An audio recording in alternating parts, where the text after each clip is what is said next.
Cina gelar latihan militer, 19 kapal perang Tiongkok terobos wilayah Taiwan.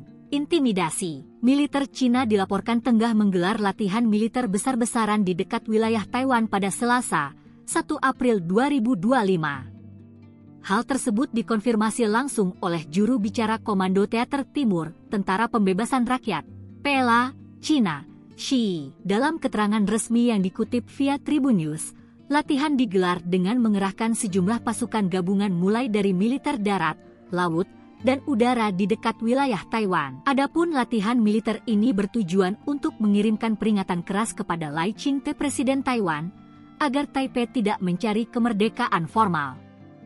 Latihan ini dimaksudkan sebagai peringatan keras dan penahanan yang kuat terhadap kemerdekaan Taiwan, kata Xi. Latihan militer ini ditujukan untuk menguji kemampuan pasukan dalam melaksanakan operasi terpadu, merebut kendali operasional, dan melakukan serangan presisi multiarah. Imbuhnya, kendati mendapat kecaman, Cina mengklaim bahwa tindakan itu sah dan perlu dilakukan.